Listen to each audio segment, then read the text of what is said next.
पाहिजे तुम्ही CSC सेंटरला झालं पाहिजे. आपले सेवा केंद्र किंवा CSC सेंटरला गेले तर आपल्याला काय होईल, ते फार्मर ID काढून देतील आणि हे फार्मर ID काढण्याचं काम मोफत आहे. आपला आता दुसरा एक विषय असा आहे की डिजिटल क्रॉप सर्वे, म्हणजे आपल्याला ई-पीक पाहणी करायची आहे. आता ई-पीक पाहणी कशी करायची आहे, तर डिजिटल क्रॉप सर्वे नावाचं ॲप आहे, ते डाउनलोड करायचं आहे आणि त्या शेतावरती जाऊन आपल्या शेतामध्ये काय लावलेलं आहे ते लावायचं आहे आणि एक फोटो काढून अपलोड करायचं आहे. किती काम सोपं आहे, सोपं आहे की नाही मित्रांनो? पण ते काम जर तुम्ही केलं नाही तर तुम्हाला बोनस भेटणार नाही, बाकीच्या गोष्टी तुमचं धान त्या त्याच्यावरती जाणार नाही. या सगळ्या गोष्टींना जर आपल्याला फायदा घ्यायचा असेल तर ई-पीक पाहणी आपण प्रत्येकानं केली पाहिजे. आणि ई-पीक पाहणी करणं म्हणजे फार सोपी गोष्ट आहे. तुमच्या घरातला मुलगा असते ना, छोटासा मुलगा, त्याला खूप रील पाहायचा शौक असते, बरोबर आहे? डिजिटल क्रॉप सर्वे ई-पीक पाहणी नावाचं ॲप आहे. आता ते कसं ॲप आपल्याला करायचं आहे, तुम्हाला सगळ्यांना पाहायची आहे का ही ई-पीक पाहणी पाहायची आहे का? हो सर, दाखवतो. हा, तर आपण यांच्या शेतामध्ये जाणार आहोत आणि ज्यांना शक्य आहे त्यांनी तिथं यावं आणि आपण ई-पीक पाहणी कशी करतात हे तुम्हाला डोळ्यांनी दाखवून देतो, बरोबर आहे? आता दुसरी गोष्ट अजून आहे, हे ई-पीक पाहणी झाली. पैशाचं काय, 7 लाख रुपये पाहिजे का, 14 लाख रुपये पाहिजेत का, पाहिजे का? होतं म्हणा. तुम्ही असं बसलं की तर सगळ्यात महत्वाची गोष्ट आहे, जशा तुमचे आता साहेब आहेत ग्रामपंचायतचे, त्यांच्याकडे 10 एकर शेती आहे, ते 2 नावावरती शेती आहे 5-5 एकराची. तर यांना किती लाख रुपये भेटणार आहे? यांना 30 लाख रुपये भेटणार. किती लाख रुपये भेटणार आहे? आता यांना 30 लाख रुपये पाहिजे आणि तुम्हाला 3,000 रुपये 30,000 रुपयाचं दिलं तर तुम्ही काय म्हणाल? मला सुद्धा 15 लाख रुपये भेटले पाहिजे, 5 लाख रुपये भेटले पाहिजे. आणि प्रत्येक एकराला 1 लाख रुपये देऊन राहिली सरकार. काय देऊन राहिलेली आहे? एका एकराला 1 लाख रुपये भेटून राहिलेले आहेत दरवर्षी 3 वर्ष.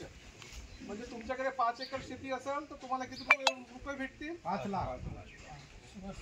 5 लाख वर्षाला 5 म्हणजे 3 वर्षाला किती भेटतील? 15 लाख मोजायसाठी पण हातपाय तुमचे खूप मोजावं लागतात.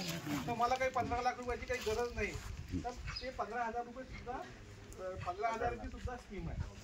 20 झाडं लावले तर काय किती रुपये भेटतील? 15,000 रुपये भेटतील. आणि जर 2,000 झाडं लावले तर 5 लाख रुपये भेटतील, बरोबर आहे? तर हे तुम्हाला किती पाहिजे, तुमचं पोट किती आहे ते तुम्ही पहा. तुम्हाला 2 पोळ्या लागत असतील तर 2 पोळ्या खा, 5 पोळ्या लागत असतील तर 5 पोळ्या खा. पण सरकार म्हणते की आम्ही तुम्हाला पूर्ण भरपेट द्यायला तयार आहोत. पण जर तुम्हाला असं वाटतंय की नाही करायचं तर काही गोष्ट नाही. आता तुमचे ग्रामरोजगार सेवक कुठे आहेत? ग्रामरोजगार सेवक कुठे गेले? आता गोष्ट पहा की आता लग्नाचा घोडा तयार आहे, वाजंत्री वाजून राहिलेले आहेत, पण आपले ग्रामरोजगार सेवक कुठे आहेत? खड्डे खणण्याचे पण पैसे भेटतात ना, यामध्ये खड्डे खणण्याचे बी पैसे भेटते, जमीन सपाट करण्याचे बी पैसे भेटते, फेन्सिंग लावायचे बी पैसे भेटते. या सगळे 5 लाख रुपयामध्ये 3 लाख रुपयामध्ये काय भेटते सगळे. आणि रोपं सुद्धा तुम्हाला ग्रामपंचायतवाले आणून देणार आहे. आणि बांबूचे रोपं हे कोणते राहणार आहे? टिश्यू कल्चरचे बांबूचे रोपं राहणार आहे. आणि या टिश्यू कल्चरच्या रोपामध्ये 10 फुटाचे 15 फुटाचे बांबू नाही आहेत, हे 40-40 फूट वाढणारे बांबू आहेत काय. आणि तुम्ही सुद्धा पहा, आता सगळे तुम्ही हे आहे होमगार्ड आहेत, तुम्हाला काही वेतन आहे का?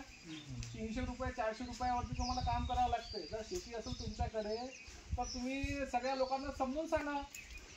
आणि जर यांच्याकडनं सगळे तुम्ही कामं करून घेतले, 3 वर्षाचे 4 वर्षाचे बांबू लागले, बघा ते तुमच्याकडे बांबू लागलेले आहेत बांबू लागलेले, त्याला कोणी खत टाकलेलं आहे का?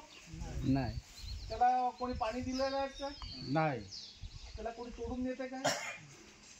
हे बांबू कोणते आहे? कटांग जातीचे आहे. आपण जे बांबू देणार आहे बांबूचा बालकुवा, बांबूचा टुलडा नावाचे बांबू देणार आहोत. आणि या बांबूला चिकणे राहतात, याला काटे राहत नाही. तोडणं पण सोपं जाते आणि त्याचा भाव सुद्धा जास्त भेटतो. तर पुढे भाऊ आमचे या इकडे या ना साहेब, तुम्ही या इकडे या, हात मिळवा जरा. आता आम्ही काय केलं, एक छोटंसं गणित केलं बघा, की प्रत्येक गावातल्या प्रत्येक माणसानं बांबू लावले, प्रत्येक शेतावरती बांबू लावले, तर प्रत्येक माणसाने गावातल्या सगळ्या लोकांना 70 कोटी रुपये भेटले. किती रुपये भेटले? 70 कोटी. 70 कोटी रुपये भेटले. ग्रामपंचायतला किती भेटले? 45 कोटी रुपये. किती? 45 कोटी. आणि सगळ्यात जास्त कोणाला भेटले पैसे? रोजगार सेवकाला 1,20,00,000 रुपये भेटले. किती? 1,20,00,000 तहसीलदारपेक्षा 10 पट जास्त पैसे कोणाला भेटले? रोजगार सेवक. म्हणजे तहसीलदार मोठा आहे की रोजगार सेवक? रोजगार सेवक. आता मला तर म्हणावंच लागेल ना भाऊसाहेब, आम्हाला पण जर एखाद्या फॉर्च्युनर घेतली साहेबांनी तर म्हटलं जाऊ द्या, चला चक्कर मारून तर आणा. बरोबर आहे की नाही? तर मला एक गोष्ट सांगायची आहे की आमचे ग्रामरोजगार सेवक आहेत, त्यांच्या सगळे फॉर्म घेऊन तुम्हाला देणार आहे. ते फॉर्म भरून टाका आणि सरकारकडनं पैसे घ्या. आतापर्यंत प्रत्येकाचं जॉब कार्ड आहे, तर त्या जॉब कार्ड मध्ये पैसे येतात काय?